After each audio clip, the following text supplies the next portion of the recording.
Hey y'all, welcome and welcome back to my channel. Yes, me, KiaSimone, and all that. Listen, did y'all see this girl getting dragged all through the internet streets and back alleys?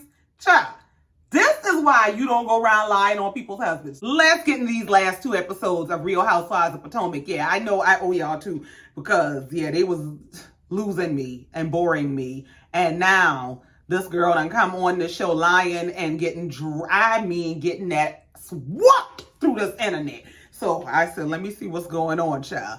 So let's get into it. Before we get too deep, let me shout out my super thanksters, because I just love y'all. I love how y'all love me. Thank you. Shout out to Yvette Greer, Shay, Amber Lede, Paulette Solomon, Tanya Fuller, LL, Tanya Fuller, Yvette Greer, Sylvia Banks Dillard, and LL. Thank y'all so much. Now, let's go ahead and get into this. Okay, so last week's episode 11, starts out with Karen going by Giselle's much more finished house. I mean, it's still a work in progress, but she can at least let people inside now. They ain't got to sit in the yard on a construction site. Karen comes in pretending to love the house. Oh, Giselle, I love all of this. In the confessional, she said, I mean, the chandelier is nice, child. That's all she could find to like down there in Alice's Wonderland. And Giselle has a beautiful house. Giselle just has an eclectic kind of a style where there is just some of everything. Like, she just sees stuff she likes, and I'm going to just put it in there. Now, while Karen does come bearing shade, she also comes bearing gifts because she missed Giselle's daughter's birthday party. So she brought them some nice Gucci bracelets. I got a birthday coming up, Karen. Giselle said this is indicative of how her relationship with Karen works. They drag each other to hell, but they genuinely support each other, and Karen genuinely loves and supports her daughters. And so that's why they will always be friends. I really think Giselle and Karen just enjoy each other as sparring partners. Like, if we run out of people to beef with, we always got each other. Like, they do. But of course, since they on good terms and they ain't talking about each other, they sit down to talk about everybody else. So Giselle starts the conversation by mentioning the upcoming live show that she and Robin have, and asks Karen, how is her planning for her show going that she stole the idea for? Karen said it's coming along great. She's planning so many things for the evening. It's going to be dinner. It's going to be entertainment. It's going to be like what she does at Bloomingdale's. It's going to be Q&A. It's going to be panels and hot topics. And it's going to be a whole lot of bullshit. What, Karen? What in the variety show hell are you what? Giselle said, oh, I get it. In the confessional, she said, I don't get it. I don't get what Karen is planning. Giselle said, look, let's get to the real gossip. We'll see what kind of mess you got planned when we get down there. But how you and Mia been since y'all came back from Miami? Karen said, well, me and Mia are cool. I actually like Mia. I feel like Mia's the kind of girl who owns her stuff. I just don't like that Jacqueline finishes her sentences. Karen just be saying, because Mia, who was launching drinks at Wendy over a beef that had nothing to do with her, and then tried to put Wendy out the house and isolate Wendy from the group and took no accountability for what she did. She owns herself. What, Karen? Giselle said, you worry about sentences. Jacqueline finishing more than Mia's sentences. Mia was bragging about making sure her girl is driving a Porsche and letting her sleep with her old boyfriend. So if that's how they used to get down, You think they're still doing that? Karen is tickled, but she said if Mia knows like she knows, she better stop telling Giselle her business, because if Giselle don't do nothing else, she's gonna tell it.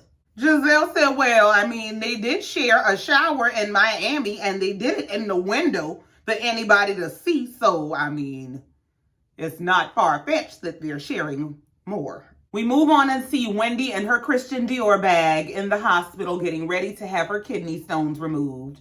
Then we move on and see Ashley Darby at home being a happy housewife in denial. Apparently, Michael Darby has found some house that she's so excited to go look at, but she's overwhelmed by being a first-time home buyer. So she's going to leave all the details and all the red tape to him. She's just going to let him take care of everything because she just enjoys being his captive. Girl. Then we move on and see Giselle and Robin doing a walkthrough to prepare for their live show. They sit down to go over the details, and Giselle is checking in with Robin to make sure Juan knows that he's supposed to be a part of this show, because Robin and Juan are in two different relationships.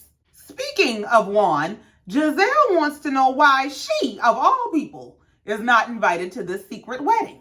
And Robin's only answer is that no one is invited and they're still prenup planning. Girl, please go play with somebody else. She ain't invited because there ain't nothing to invite her to. You know Juan don't play with you like that. He's just trying to help you keep this job. So then we move on and see Candace shooting her music video, and she has her mom there for moral support. And she's hoping she won't need moral support for her mama being there. And of course, Candace is extremely excited and grateful for Trina being a bona fide artist coming in to support her in this endeavor so that she don't look like just another housewife trying to do music. So then we move on to Robin and Juan at home, and they are pretending to interact. They're trying to have a conversation, but Juan don't want to talk about nothing. He don't want to talk about his job because he don't want to jinx it, because you know I don't even get down with you like that. She wants to talk about this phantom wedding. He don't have no input. He said, I had no input in the first one. I wish I wouldn't have input myself, but just plan anything you want. She said, well, do you have any input on the prenup? Like, you know, maybe an infidelity clause? You got any input about that? Juan said no. The only input he got is, I think it's unnecessary. And Robin starts trying to compare them to other couples and say, well, you know, this is what other people have been through. Juan said, I don't give a damn. I don't compare me to other couples. We is barely a couple. I don't want to hear about them people, and I don't want to hear about what you think I might do in the event that this breaks down. Like, this ain't together. Robin in the confessional said the last time that they broke up, he was seeing somebody, which made things very contentious. Well, maybe if he's seeing somebody before y'all get married this time, it'll save y'all all that drama. So my thing is this. Why is Robin so eager to remarry somebody she so clearly does not trust? You make it known at every possible chance you get that you don't trust this man, that he was not faithful, that you think it's gonna happen again. So why would you remarry him? I don't get it. Like, is it just familiarity? Is it, I'm pretty, but I don't think I got pull and I can't get nobody? Like, what is it? And Juan is very clearly not that into her. At least that's the way he comes across. He comes across like she gets on his nerves. So why do you want to help me understand? So we move on and we go to Wendy's house where she is at home recovering from her procedure. Her family is taking care of her and she is at the mercy of her mother, who don't give a damn by doctor's orders. She's trying to give her spicy Nigerian soup and red wine for recovery. Ma'am, she going right back to the hospital with that, ma'am. Now, while Wendy is on the couch trying to recover, her mama said, this is my chance to go ahead and make my grievances known. I want my own surgery. Yeah, I breastfed you and your siblings about 40 years ago, and y'all owe me some new teeth, okay? Wendy said, Mama, your teeth is not my problem, okay? All right, now, could you please give me some chicken noodle soup and some water and let me live? One thing a black mama gonna do is remind you she was a good mama. You know why my teeth down here? Because I breastfed all y'all. Because I was a good mama. Yes, ma'am. We know. But could you please go get a push-up bra and go to bed? So then we move on and we see Karen going to visit Mia at home. Mia is at home pretending to be Mrs. Jetson. She's trying to be the sweet homemaker and housewife and baking cookies with her children. Well, Karen comes in and Mia introduces Karen to her children as Auntie Karen and said her daughter wanted to know if Auntie Karen was going to help bake cookies. Well, Auntie Karen got on all white, so that was a hell no. She said maybe next time, baby. Auntie Karen will help you next time. Karen said, I don't bake cookies with my own kids. I'll be damned. Now, Mrs. Jetson's battery must have expired because, she sent them kids off with Gordon. I got gossip to get. Take these children going on somewhere. Now, they sit down and get to talking, and Karen talk, but Giselle will tell somebody's business. Karen holds water like a paper bag. I mean, she couldn't wait. Girl, so how you and G doing? Mia said, everything is good. We're good. Karen said, okay, great. Well, you know, I told you I would never keep anything from you. I said, didn't you just meet this damn girl? Karen said, well, you know, I did just recently meet with Giselle, and she was all too excited to tell me that she saw you and Jacqueline in the shower together in Miami. Mia said, yeah, okay. And Karen said, oh, okay. Well, is that something you enjoy? She said, yes, it is. Karen said, okay, that's fine. I was just wondering. Well, she also told me that you and Jacqueline shared your ex-boyfriend. Mia said, look, okay, listen. Me and Jacqueline did weird, promiscuous things together as kids. Yes, we did. Heavy on the weird part. Heavy. Karen said, weird stuff like what? Like, what are y'all into? What were y'all kissing? Mia said, no. Fondling? Mia said, a little bit. I thought I wanted to be a gynecologist, so I was checking her cervix. Y'all are disgusting. If you thought you wanted to be a gynecologist, they have classes for that. Karen said, well, I mean, since you admitting shit, I heard also that you and Gordon like to, bring in some outsiders here and there. Mia said, yeah, Kurt, just all this shit just normal as hell. Y'all just swinging from the chandeliers. Karen said, well, was it Peter? Mia said, Peter's girlfriend. See? Karen said, see? I knew it. I knew something. I knew something was up in Miami. I knew it. Karen said, hold on. So, did you and Gordon share Peter's woman? Mia said, well, actually, she was our woman first. So, Karen said, wait a minute. So, Peter got Shaw's leftovers. I said, well, damn. So, we move on to Robin and Giselle's live event. We first see Ashley and Charisse arrive, then Karen and Ray, followed by Juan and the kids. And Karen said she is shocked, but very pleased to see Juan out supporting Robin because it is a rare occurrence, child. Candace said she will not be coming because Giselle does not deserve support. So the show gets started, and it starts like a Robin and Giselle event, offbeat and half-assed. Karen pulls out her phone to start documenting everything she does not want to do at her own live show, starting with having a bunch of empty seats. So they have Joe Claire hosting the event. Now, Joe Claire is a radio personality, a stand-up comedian. He used to host Rap City. He is Joe Claire. Karen is in the audience throwing shade at the man because he done mixed up Robin and Giselle's names. He just done, welcome to the stage, Robin Bryant. Joe Claire don't know y'all. Joe just know the check cleared, and he here. So, who was I here for? But Karen says she don't give a damn. All she know is that's the kind of host I don't want. Thing number 2, make sure the host ain't drunk and make sure the host knows your name. So they came out with their bad dancing and technical difficulties. Robin goes to talk in the microphone. The mic ain't on. Karen said this is thing number 3. Make sure everything works. Now they start this show off with bringing Juan Dixon up for some conversation about, is it reasonable or is it shady?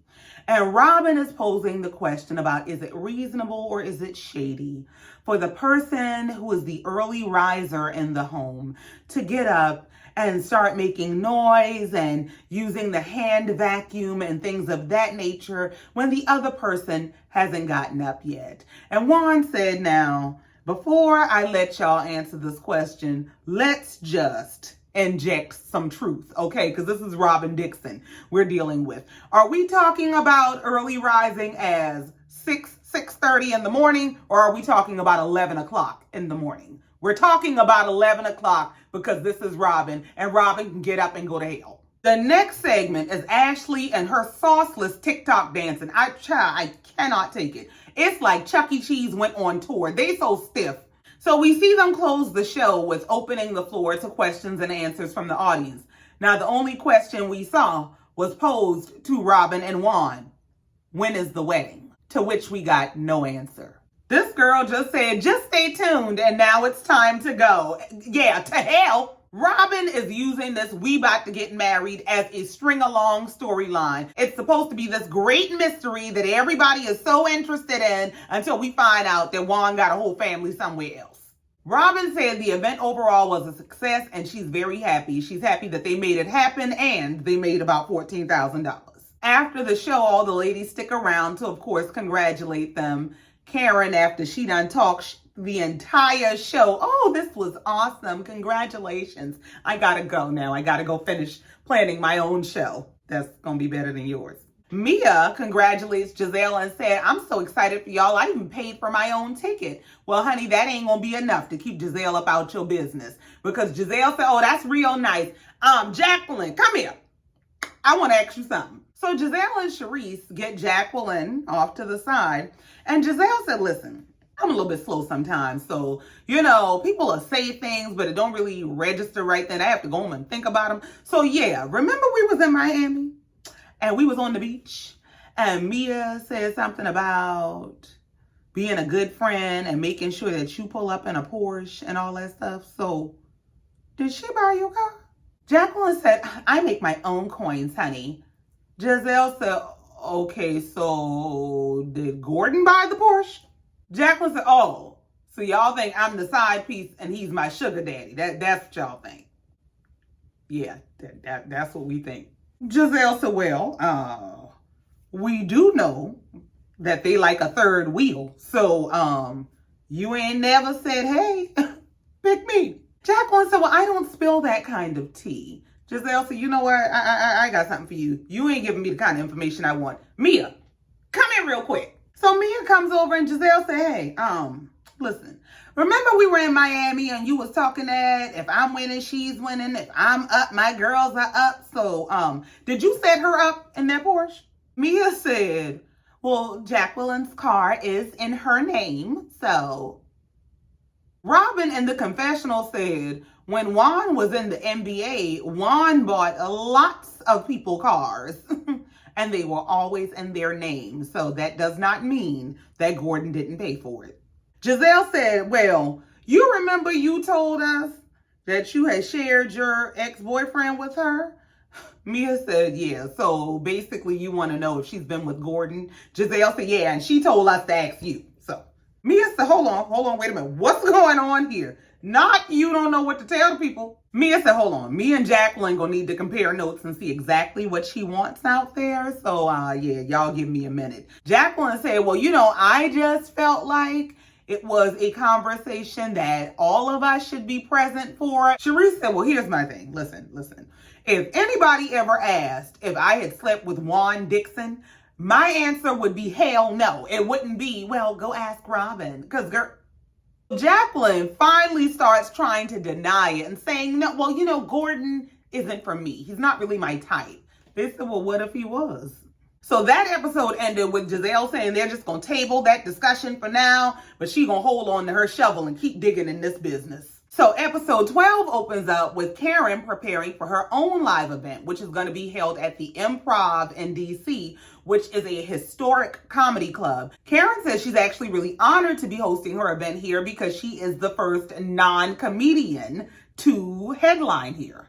Karen might not be a comedian, but this was damn sure comedy. So Karen and Ray arrive at the Improv to do a walkthrough and get familiar with the space, and they are met there by Karen's mysterious friend, Matt, who works for her, but we don't really know what he does for her.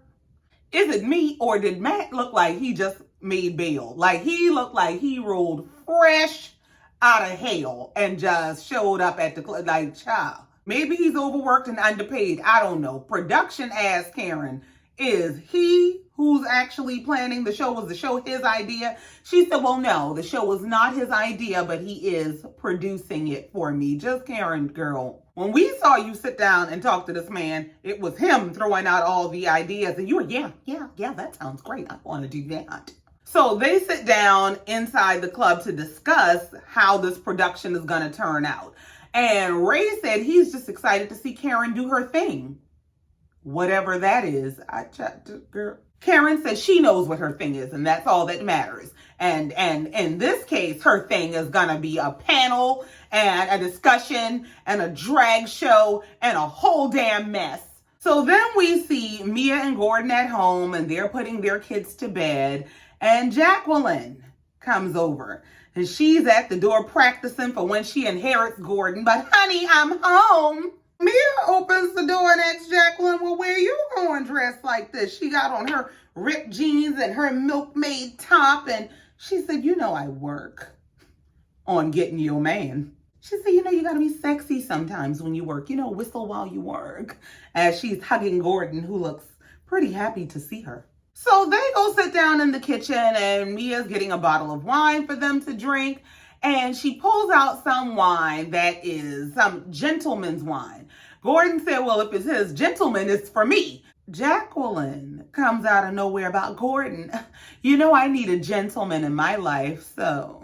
Girl, Mia said apparently you do, since you got the whole group thinking my man is yours. I said, oh shit, here we go. Jacqueline looks taken aback. Gordon said, really? And Mia said, yeah, we'll talk about it. Jacqueline said, oh God, she can smell the beef marinating. In the confessional, Mia starts explaining that Jacqueline is like their sister wife without the benefits. Girl, please go play in hell. She said they're kind of like a s'more. And her and Jacqueline are the chocolate and marshmallow in the middle, and Gordon is the graham cracker on the outside. That sound like with benefits to me. So they go sit down in the living room to have their discussion. Now, Mia is on one couch sitting across from Gordon and Jacqueline. Jacqueline is in the middle of the three of them. Gordon immediately points out that there's an issue with this little seating arrangement. Gordon said, do you think it's kind of weird that Jacqueline is sitting between us? Mia just as confused. What? It went straight over Mia's head. Basically, honey, it looks like we're the couple and you're the outsider. So do you want to shift this around because you're going to be mad later? You know how you like to get mad with the wrong people at the wrong times. So I'm just pointing this out right now. Jacqueline picked up on what's going on. She said, well, Gordon, would you like to be in the middle? Gordon said, no, at least not on camera. Jacqueline said, I just want to make sure he's okay. You know I don't play about Gordon. So Mia dives right into the conversation and she's asking Jacqueline how she felt about how the podcast event went. And Jacqueline said, yeah, it was pretty left field. Jacqueline explains that Giselle just wanted to know so much about Mia's past and how she and Mia interact. And she said, I mean, yeah, we took showers together. So what? We like to take showers together. I mean, we're comfortable with each other and we look great and we enjoy the view. Mia said, oh, is it a great view? Thank you. Jacqueline is laughing and looking at Gordon. I know you feel the same way.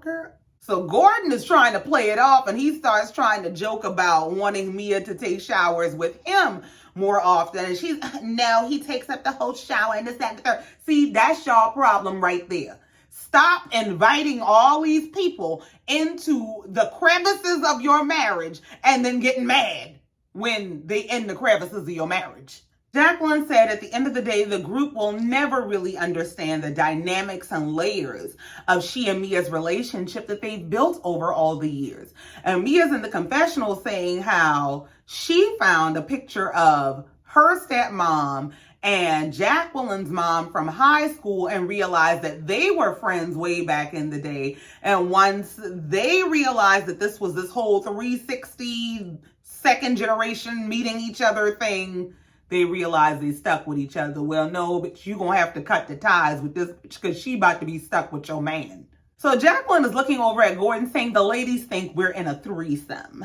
Mia explains that while they were on the girls' trip, she might have had one too many drinks and Jacqueline's car came up. And so now the ladies are wanting to know if Mia bought Jacqueline's car. Gordon said, well, why are they disrespecting you like that? So Jacqueline starts explaining that her car is in her name because she income qualified for this vehicle. So yes, she can afford it. But did Gordon give her a down payment because he knew that she was spending a lot of money to get out of this unhealthy relationship and because he loves her? Absolutely. Gordon said, no, it's because she loves you. Jacqueline said, oh, so you don't love me?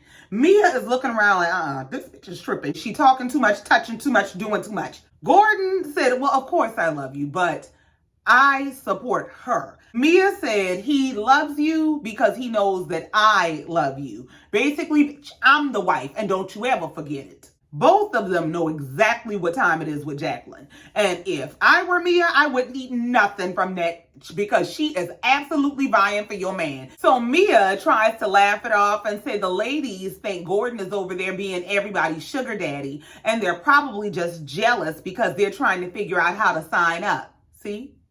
See? That's your problem right there. You see Jacqueline about to single black female your ass right now. You gonna come home to this bitch making rabbit stew, playing Mia X, I'll take your man. Stop bragging to these heifers about, oh, he does this and he does that. And you letting them know that you have open invitations for any to come lay up in your bed with your man. Girl, Jacqueline said, yeah, they're just jealous they don't have that. I bet they are. So then we move on and we see Ashley and her group of girlfriends who she calls her PYTs, her pretty young things. Girl, oh, Ashley is so corny to me. She's just corny to me. Anyway, her and this group of girlfriends are apparently like a support group. They remind each other that they're bad bitches and they go out and have drinks and dinner and all that. Child, these heifers is nuts.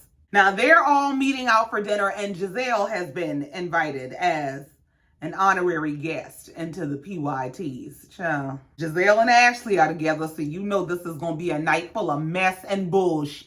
So the ladies start the night out by taking shots, and Giselle tries to slip by. She tries to just sip hers. They say, no. You going to have to go through the initiation to be in this group. You know, Giselle ain't trying to drink with y'all like that. She might mess around and tell her own damn business. That ain't what she here for. She trying to get in somebody else's. And she does that immediately. She starts asking the ladies if they've been hooking Ashley up with people since, you know, her and Michael have separated. Deborah, Ashley's old messy lying friend who done been dragged all through the internet streets and back alleys, she pipes up to say, well, I don't think she needs any help, honestly. All the friends are like, yeah, girl, she got it. Ashley is looking around like, if y'all don't shut the fuck up, for y'all cost me all my damn alimony, shut up. Giselle said, well, have y'all ever tried to give her advice in regard to Michael? And one girlfriend, I think her name is Jules, she pipes up to say, well, you know, Ashley and I have been friends for about 12 years. So I knew Ashley when she started dating Michael. I can remember when she started posting pictures and posting him online. And I've always been looking at him out the side of my eye. She said, but Ashley has to do what's best for Ashley. And Deborah, she's just over there just itching to put something in. Yeah. And what's best for the kids and for the kids. Just shut your ass up. Giselle gets into what she's really there for. She said, let's talk about the spring fling. Ashley said all of her girlfriends were present for the spring fling, so this is the perfect time to discuss it since everybody is there. Her girlfriend, Deborah, starts flipping her hair and straight face lying. So she starts with her version of the story about, you know, I was at the bar getting a drink and Chris comes over and he's kind of, he's like leaning in, and for like a good 2 minutes, I'm just like looking straight. But you know how you can like see someone like from the side, and then he finally turns and he just starts smiling at me. Giselle said he was smiling in your face. Deborah said, yeah, you know, the eyes. Meanwhile, production is showing the footage of Chris leaning on the bar on his phone, making absolutely no contact with this nut. She goes on to further lie, since she's on a roll, and said, and then he went on to introduce himself to me, and he says, hi, I'm Chris. And I'm like, well, hi, Chris. My husband's name is Chris, too. And he says, oh, yeah, that's a very common name, and all us Chris's, we're all alike. Giselle is sitting there looking shocked, and you should be. You should be shocked and embarrassed to be seen with this nut. You should be shocked and embarrassed to be a part of this plot, because production shows us the footage of Deborah and two of the other ladies who are sitting at this table, all at the bar, when Deborah introduces herself to Chris. Chris ain't said nothing to this heifer. She literally sparks up a conversation with him by saying, oh, I like that pink about the suit that he was wearing. Chris said, oh, thank you. I'm Deborah. He said, hi, Deborah. I'm Chris. Nice to meet you. Oh, Chris, that's my husband's name. It's a lot of Chris's. Chris said, yeah, I mean, it's a pretty common name.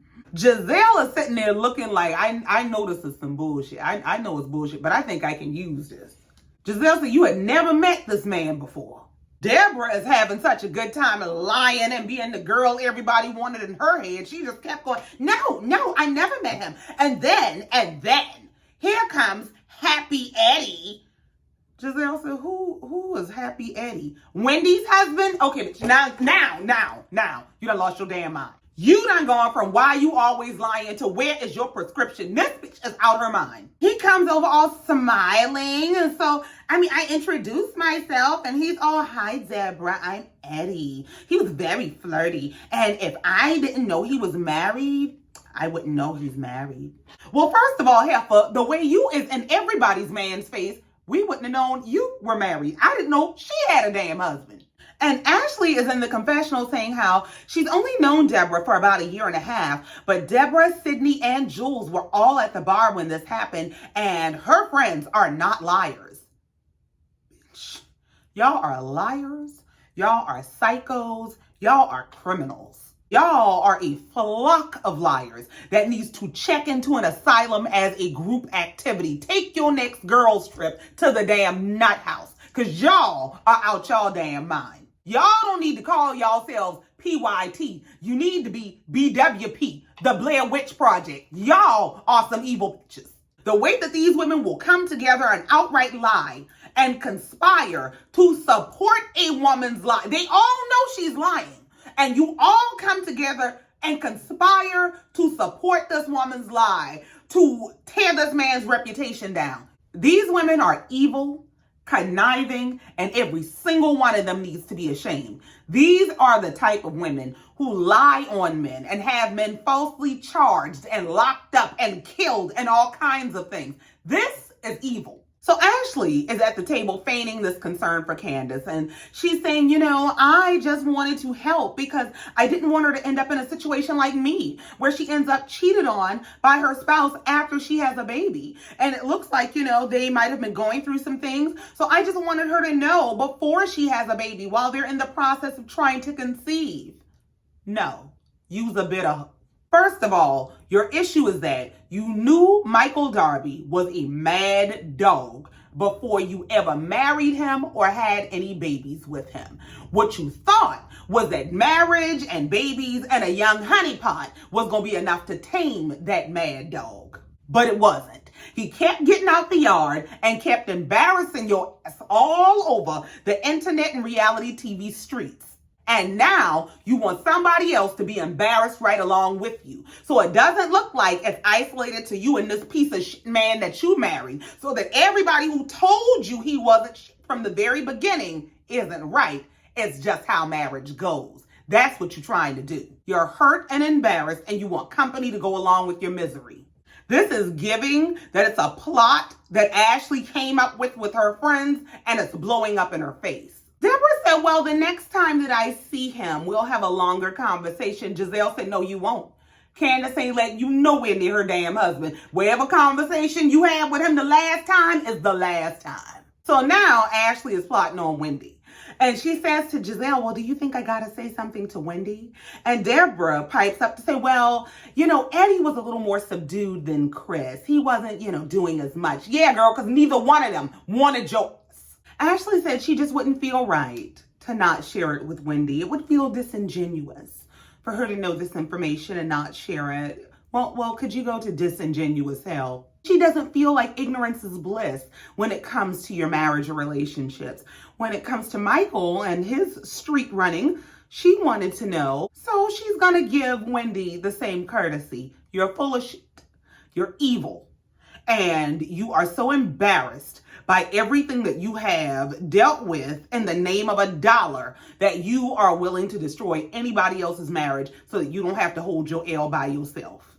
Giselle said, well, you got some work to do. So this is confirmation that Giselle and Ashley are a dynamic duo when it comes to just throwing information at people about their marriages. That bullshit with Wendy from last season, it was orchestrated. We really Wendy just watched a gathering of witches come together to brew up a plan on how to destroy marriages. This is some wild shit. So speaking of Wendy, we move on to see Wendy at home recovering from surgery and serving body. Eddie had taken their boys to football practice and uniform fitting and whatever else they went to.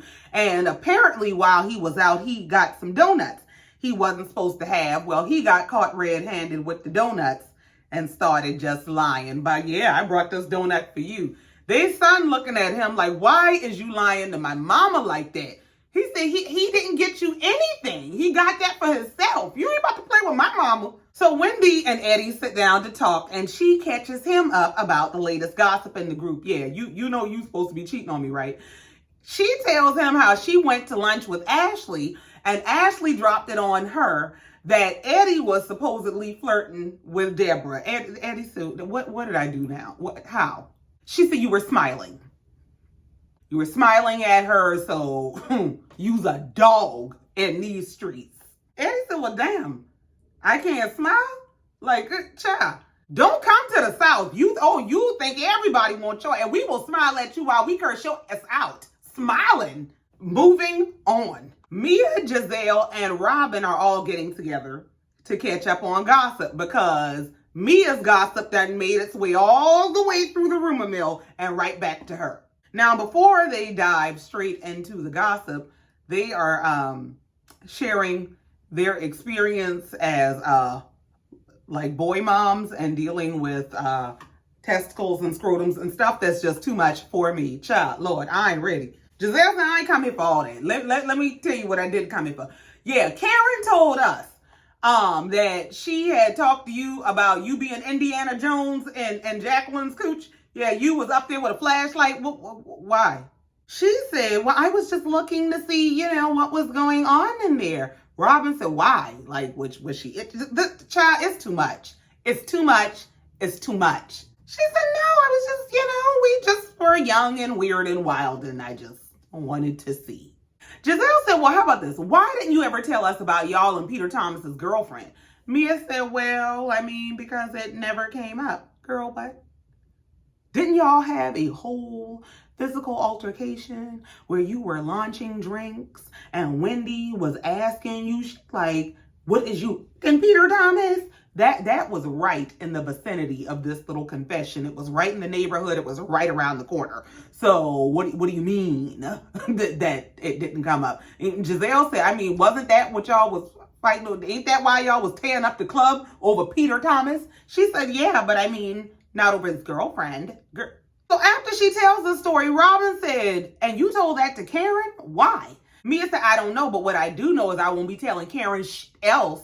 And in the confessional, Mia says, at least come to me and make sure that it's okay for you to share my story with other people. Well, sis, you shared your story with her in front of cameras for a national TV show. So I'm pretty sure that she thought you were okay with sharing this. This was some sort of badge of honor. Now Mia is in her vindictive, pissed off mode. So Mia says, well, I bet she wouldn't like it if I told y'all the real reason she doesn't like Charisse. Well, here's the difference. Did she tell you the real reason in front of cameras?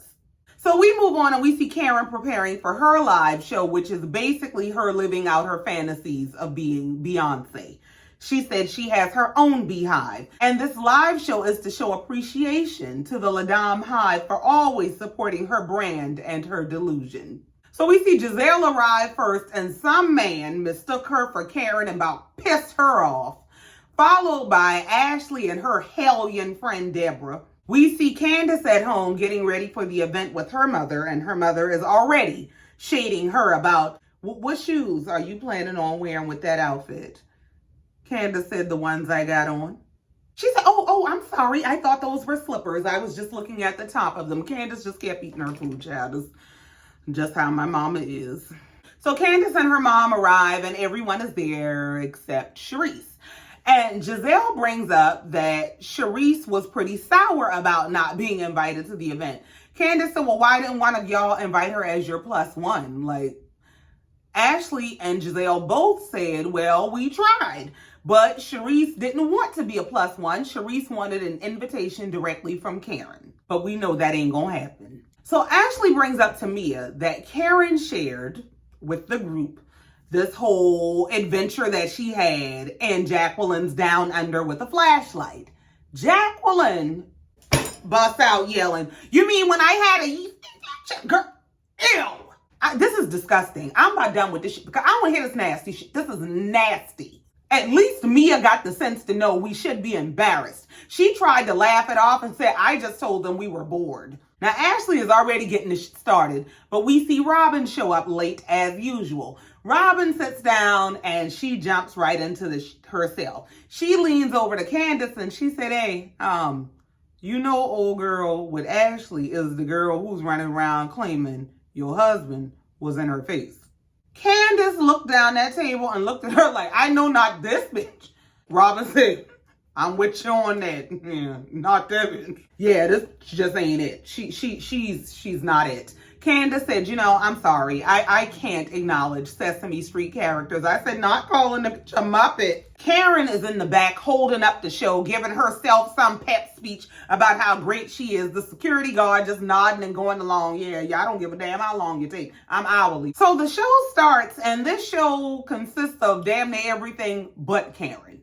She has some comedian as an opening act, followed by Karen coming out in a sequin jumpsuit by she's the Muhammad Ali of these live shows. This lady is really real life delusional.